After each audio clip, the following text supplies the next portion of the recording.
Recordame, vos fuiste funcionario, imagino, muy joven en su momento, del gobierno de Helbar, digamos, Así es, del gobierno de Perón con Helbar de ministro de Economía. así es. Fui el subsecretario de Economía y el encargado del plan trienal del CONADE, digamos, del programa de desarrollo. Bueno, y se cumplen en este junio, en estos días, 50 años del Rodrigazo, ¿no? Que fue el plan económico que aplicó también el gobierno de María Estela Martínez Perón, ya había muerto en julio del 74 el general Perón, y su viuda, junto con López Rega y con un ministro de Economía que se llamó Celestino Rodrigo y un vice que era Ricardo Sin, aplicaron un plan económico que terminó, digamos, en un estallido. Me gustaría un poquito tu evaluación en términos de esa perspectiva histórica, ¿no? De haber participado en su momento del plan Helbar, que algunos dicen, bueno, llevó inexorablemente al estallido del Rodrigazo. Bueno, mira, es algo que está instalado en Sí. general. Hoy hay muy buenas notas sobre el Rodrigazo, la descripción de cómo fue y sus consecuencias, pero hay instalado, vos lo acabas de decir, la idea de la inmediatez entre el programa de Helbar y el Rodrigazo. Hay una omisión muy grande, que es los 9 meses que tuvo Alfredo Gómez Morales a cargo del ministerio, que era alguien que se había enfrentado de manera absoluta desde el principio al programa de Helbar. Gómez Morales, como dice el Economic Survey del momento, y lo cita muy bien Juan Carlos de Pablo el domingo, fue un ministro, un hombre que estaba amortizado, que perdió 9 meses y perdió 1.200 millones de dólares de reservas. En aquellos años, vale decir, cuando el país exportaba en el 74, llegó a duplicar las exportaciones y exportamos casi 4.000 millones de dólares y teníamos salirnos 1.700 millones de dólares. Eso lo perdió Gómez Morales. Pasaron 9 meses, que en economía es muchísimo, y mucho más cuando estás en un proceso de estabilización complejo, con un marco de la crisis del petróleo, la guerrilla, en fin, una serie de cosas. Pero yo quisiera marcar algo, ya que me lo preguntas, que me parece lo más trascendente, que ha sido perdido, digamos, en la bruma de la historia. Ricardo Sin, a quien conocí mucho, lo estuve con él horas antes que asuma como viceministro de Economía, de alguna manera es el fundador de lo que muy bien Poli Gonzalo en La Nación el otro día, un hombre de pensamiento liberal, llamó la ruptura del contrato social, que es lo que ocurrió con Rodríguez.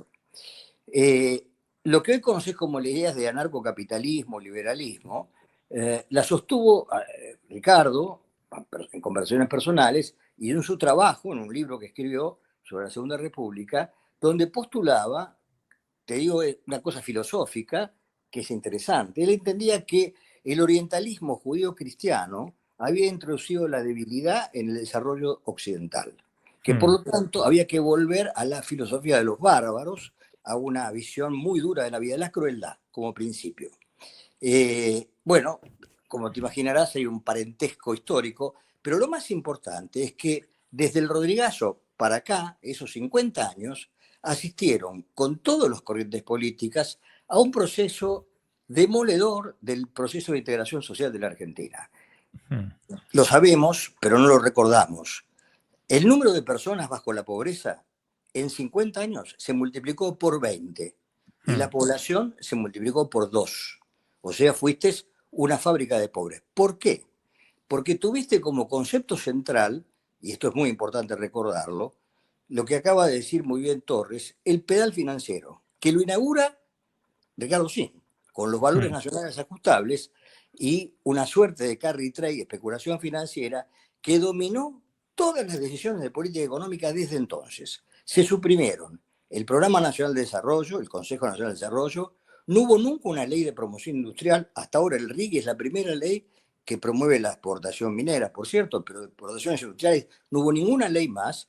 Se suprimió el sistema de financiamiento de largo plazo con el Banco de Desarrollo y la Argentina, con todos los gobiernos, absolutamente todos, peronismo, Macri, lo que fuere, absolutamente abandonó lo que fue, creo yo, desde 1930 hasta 1975, un consenso implícito acerca de que el objetivo de la política económica es el pleno empleo basado en el desarrollo industrial.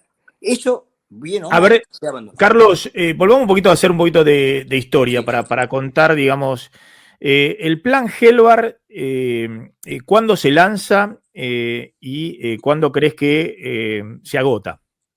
Bueno, primero, el plan Gelbar se lanza, te va a sorprender, después del asesinato de Pedro Eugenio Aramburu. Hmm. En 1970, 1 de junio del 70, en la Argentina, estalla, porque un grupo de chicos desconocidos, todos aspirantes de la Acción Católica del Colegio Nacional de Buenos Aires, lo asesinan a Pedro Eugenio Aramburu, un expresidente de la Nación, un general de la Nación, en la calle Montevideo de Santa Fe, lo Sí, secuestran en una dictadura. Eso prácticamente genera una perplejidad absoluta, se instala la guerrilla urbana y la amenaza de instalar por las armas un gobierno socialista. sí. Le sigue a Con, ese año, con Firmenich, el líder de eso era Mario Firmenich. Firmenich, Exactamente. exactamente. Ustedes tienen que ubicarse en la conmoción de nuestra sociedad en aquellos años, está la Sí, Revolución Cubana en pleno auge, que apareciera un grupo de jóvenes de clase media que asaltaba el medio de la ciudad y tenía éxito en asesinar a un jefe del nivel de Pedro Eugenio Aramburu. Las razones no importan y los causantes tampoco. El hecho profundo. Eso provoca una conmoción. Hay 800, en el año 70 y 71, 800 atentados, guerrilleros, secuestros. Las empresas empiezan a irse del país. Entonces la política, a los 6 meses de ese secuestro, Perón y Balbín se unen para hacer la obra del pueblo. ¿Qué es la obra del pueblo? Es decir, vamos a una democracia. Lo que quiero manifestarte es que, a ver, desde el año 30 hasta sí. el 75 en la Argentina hay un consenso implícito de todos los partidos políticos. Esto nació conservador y fue Sí. peronista también y fue de todos los gobiernos. El pleno empleo, yo trabajé con Krieger, el pleno empleo es el eje central de la política económica. Y para obtenerlo en la Argentina, como hay una población crecientemente urbana, es necesario el desarrollo industrial. Eso era un consenso implícito. ¿Vos Todos los trabajaste con Clear Bacena? ¿Dónde? claro. En el gobierno de quién? No, yo fui profesional de Gribacena en gobierno de Ganía, yo fui En el profesional gobierno de del Onganía. Cuando Ministerio de claro, Economía. claro, Yo era de carrera del ministerio, ¿no? claro. Bueno, pero te decía, esa es una visión que compartíamos todos. Es más, si te digo que Folchini fue de alguna manera parte de la elaboración del programa de Helper. Pero bueno, dejemos eso de lado. Lo que te quiero manifestar es que ante el pánico que genera en el gran empresariado la aparición de la guerrilla, el secuestro de Bedanza Lustro, Fiat se va del país parcialmente, esa obra del pueblo forma un acuerdo y el programa de Helvar es la síntesis de ese acuerdo que lo firman los empresarios de la CGE, primero que nada, los trabajadores de la CGT, que representa todo el movimiento obrero, el gobierno, pero también se adhirieron la UIA y la Cámara Argentina de Comercio, con Arturo Fovetti, que era el líder de ACIEL, la empresa el grupo de empresas liberales, porque ese consenso que hasta Roberto Aleman lo alababa, era una manera de salir.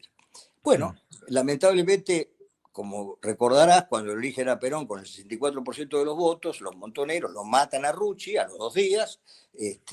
Bueno, Perón al poco tiempo empieza a declinar físicamente, ocurre junio, y lo que ocurre en la Argentina es el pánico empresario porque los secuestros de empresarios hacen que las empresas se vayan. Durante Sí. todo ese periodo, el país va perdiendo la energía de nuevos proyectos de inversión. Vos pensás que este país era el principal productor automotriz de América del Sur. Exportábamos vehículos antes de Helvar. Las exportaciones con Helvar llegan a 4.000 millones de dólares, pero no porque sobró de Helvar, sino porque, como bien dijiste al principio, llevábamos una década de crecimiento al 8% anual punta a punta. No es un chiste, 4% de pobreza, una distribución del ingreso equivalente a la de Francia, un país de una enorme clase media. Pero el pánico que generó la guerrilla revolucionaria, que se ha olvidado, generó la fuga de empresarios, la fuga de capital y el terror empresarial. Y ese terror empresarial encontró en Ricardo Sin y una secta insólita, porque hay que reconocer que Rodrigo, Ricardo, Pedro Pou y el López Rega formaban parte de la secta de los Caballeros de Fuego. Lo digo porque los conocía todos personalmente, estuve ahí. Espera un segundito. El plan Helvar, Helvar renuncia cuando muere Helvar, Perón en julio del 74. no, el Perón muere el 1 de julio, se enferma el 12 de junio, no Sí, vuelve más a la sí. Casa Rosada. Yo escribo 9 renuncias de Helvar, así que yo doy por terminado el programa en el mes de junio. Le aceptan la renuncia en octubre. del 74 y en julio del 75. Pero pará, llaman a Gómez Morales, que había sido el ministro de Economía de Perón en De la Perón, segunda sí, presidencia, cuando aplica un plan, si se quiere, más ortodoxo sí, sí. de ajuste y de reformas, teniendo en cuenta el cambio del escenario internacional. Lo llaman porque el plan Gelbar había acumulado desequilibrios. Se te había trazado el Bueno, tipo de cambios, bueno, ¿no? lo que decís Había es un déficit cierto, fiscal grande, parcial. bueno, sí, Bueno, todo es parcial, sí, porque digamos, la demanda monetaria medida por M2 sobre el PIB era de 22%, la tasa de interés en pesos era positiva, la diferencia del tipo de cambio paralelo medido por Techín era 10%, el oficial contra el paralelo. Es decir, la Argentina tenía el espacio de política económica, tasa de crecimiento, tasa de desempleo, tasa de inflación, nivel de reserva suficiente como para poder operar cualquier mejora, obviamente. está bien, pero había una economía contenida, digamos. Los acuerdos de precios que antes tenían otra magnitud de lo que tienen ahora, los acuerdos salariales con los sindicatos con mucho peso, estaba en buena medida contenida la estabilidad, ¿no? Cuando viene el shock Absolutamente. externo, eso obviamente sufre un masazo Sí, sí, enorme con la sí, crisis del petróleo. sí, pero a pesar de la crisis del petróleo y el cierre del mercado único europeo para la carne, si vos Sí, mirás los números y las cifras, esos meses hasta la crisis que lo lleva a Perón a salir de circulación y a debilitar toda la estructura política, con la muerte previa de Rucci, hasta ese sí. momento el escenario es totalmente manejable. Hay que mirar los números. Bueno, puedes creerme o no, pero simplemente si consultás las estadísticas y los números, es así. Ahora bien, en economía, la estructura del peso político es un dato central. Cuando vos te quedás sin Rucci, que representaba de verdad el movimiento obrero y coincidía en esa idea de un capitalismo de estado de bienestar, con Gelbar, que ya era un líder de muchos sectores empresarios, se vio unido a la CGT con la Unión Industrial, bueno, la muerte de Perón o la desaparición de Perón en junio, a ese gobierno lo deja trunco, a punto tal que Gelbar decide irse, que Isabel no se lo permite, y claramente de junio a octubre el programa sufre un deterioro enorme. Pero el deterioro mayor son los 9 meses de Gómez Morales. ¿Cuáles son las lecciones? Yo no quiero reivindicar lo que hicimos. ¿Cuál es la lección? Que si vos no operás continuamente con peso político sobre el aparato económico en un país como la Argentina, es imposible salir. Y que esta situación de decadencia de 50 años, que lo mide esencialmente, multiplicaste por 20 el número de personas pobres en un país que Mm. multiplicó por 2 la población. Mirá la dimensión de lo que te estoy diciendo. Terminaste con la clase media. Bueno, eso implica que si vos en la Argentina no tenés un consenso de los sectores populares con el sector empresarial y el poder político en amistad, planteando largo plazo unido, que sí lo tuvimos con el radicalismo en esa época, y estábamos los demócratas cristianos, los conservadores, el peronismo, los radicales, éramos una entente política muy sólida. Si vos perdés eso, no hay horizonte. Y la demostración es que estos 50 años ha sido así, ha sido la grieta, el predominio por una parte de la simplificación supuestamente sindical, el empresariado tratando de dominar. Bueno, eso ha hecho de la Argentina un tejido muy frágil, muy Eh, frágil. te hago la última respecto al Sí, Rodrigazo en sí. Vos decís que lo conocís a todos los personajes, así es. efectivamente a Celestino Rodrigo, a Ricardo Sin, que era creo que el verdadero El eh, cerebro, cerebro del plan económico, a Pedro Pou, que lo hemos conocido como presidente del Banco así Central es, del así es. gobierno de Menem. Se manejaban tipo como una secta, ¿no? Tenían una No, cosa era una media, secta, era claro, una secta, esotérica, se referenciaban con López Rega, ¿no? Que era absolutamente. el brujo y demás, pero aplican un plan económico, digamos, de la escuela de Chicago, de liberalización de todas las variables Absolutamente. con un ajuste fiscal muy fuerte que tenía la base en las tarifas de servicios públicos, ¿no? Porque había muchas empresas estatales en aquel entonces. Todas. Se libera Sí, todo. Y el propio Celestino dice, bueno, con esto o arreglamos todo o me matan, dice. Al día siguiente me sí, matan. mira, Sí, realmente yo te cuento, yo compartí las oficinas privadas de Ricardo Sin la sí, noche anterior a que él asuma como secretario. Así que te estoy hablando de alguien que conoció a los personajes. sí. Eh, Era de una precariedad la idea de Ricardo sobre el funcionamiento de la economía, notable. No era un economista. Él en ese momento era presidente del Banco Internacional de Sacetru, era un manager, obviamente, un gerente, pero no tenía lo conocí también, él fue subsecretario de Aldo Ferrer en el 71, yo también Sí. estaba en el ministerio en esa época, lo conocí bien. Era un hombre extremadamente simple en materia de Bueno, concepción. pero Pedro Pou era doctorado en Chicago, digamos, Sí, era. pero Sí. tanto Pou como Catena eran asesores. Ah. No estaban en la... El que tenía el comando era Ricardo, que creía, vuelvo a repetirte, en esta idea de que yo me voy a imponer. Por eso él cuando asume, hace, mirá qué paradoja del tiempo, ¿no? Se refiere a la batalla de las Termópilas, a la idea de una pequeña minoría selecta que puede vencer a un gran ejército. No sé si La te idea que recuerdas. era sincerar todas las variables, que los No, salarios, los salarios corrieran por detrás y que la sí, economía argentina encontrara un nuevo equilibrio, digamos, esa era la lo que él idea aspiraba era a una rebaja sustantiva del nivel de los salarios reales, del salario con real. la idea de que la caída del salario real, por una seca razón estrafalaria, garantizaría la estabilidad. Naturalmente, el sindicalismo de aquellos tiempos en la Argentina, que era un sindicalismo muy sólido, representaba la totalidad de la clase obrera, es muy difícil que poder imponerle una caída salarial de esa magnitud. Nosotros logramos, con un acuerdo, que los salarios se aumentasen en junio del 73 el 20% del salario mínimo, como suma fija en pesos para todos. 20% del salario mínimo. Fue una concesión que hizo el sindicalismo con el peso de Rucci, porque del otro lado había un compromiso de estabilidad de precios. Y naturalmente eso funcionó. Funcionó, bueno, hasta que funcionó. Después podemos en Está detalle. bien, y ahí la Argentina pasa de un régimen de inflación que venía, qué sé yo, en algunas épocas 20%, Promedio 25%, 30%. 30% anual, pasa a un régimen de inflación De tres eh, cifras. arriba del 100%. Arriba, 200 hasta 600 llegó. Sí, durante Nueva 15 manera de años y tener. desemboca en el 89 con la hiperinflación. Así es, dos veces, 89 y 90. Y 90. Dos hiperinflaciones. Es decir, vuelvo a repetirte, para mí la lección del Rodrigazo, más allá que todos conocemos todo lo que ocurrió, es que en 50 años no pudimos volver a tener un programa de desarrollo y una política económica de largo plazo. Y estamos intentando nuevamente hacer lo mismo, sin una visión de largo plazo que implica muchas cosas, entre otras, un tipo de cambio que se aproxime al equilibrio. Vos has sido alumno de la Facultad de Ciencias Económicas, por lo tanto sabés que para Julio Olivera, que es nuestro principal luminaria como profesor, el tipo de cambio de equilibrio es el tipo de cambio de pleno empleo, obviamente. No es el tipo de cambio de equilibrio del mercado financiero, que es uno.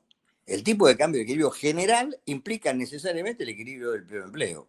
Porque si Está vos no bien. tenés pleno empleo, un objetivo central de la política económica de Caldor no está. Y si no está, la economía se desequilibra. Eso está absolutamente probado. Ahora, Carlos, sí. muy interesante. Sé que estoy sobre el final, viste, ya viene el próximo programa del stream. Me interesa seguirla en otro momento, incluso digo, para que conozca también Martín Genero de Clave Bursati, que te pueda hacer preguntas, porque tiene mucha experiencia Carlos Leiva a distintos momentos. Y en algún momento te quiero que hablemos un poquito del tema de la política económica, Milei y demás. Pues yo no sé si Chile, si Perú, si Colombia, si Uruguay hoy tienen un proyecto de desarrollo, lo que fuera, no tengo, o Paraguay, no tengo en claro que tengan un proyecto de desarrollo. Lo que sí tengo en claro que tienen equilibrio macro, digamos, Sí, que resolvieron el problema de la inflación y la devaluación permanente. Hace 20 años sí, lo resolvieron. pero Eso es lo que bueno, tengo en claro.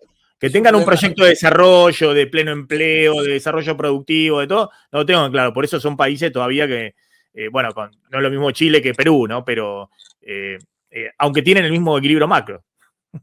sí, el Chile equilibrio está en un macro proceso de desarrollo, evidentemente. es una necesidad, pero es absolutamente insuficiente. Está bien, pero es condición necesaria. Pero insuficiente. Es decir, Está bien. no es cuestión de rifar nada más ni menos que la calidad de vida de la inmensa mayoría. No es un negocio. Vos podés tener equilibrio fiscal, pero si los médicos no pueden cobrar el sueldo para vivir, no vas a tener salud. Y si no tenés salud, no vas a tener equilibrio social.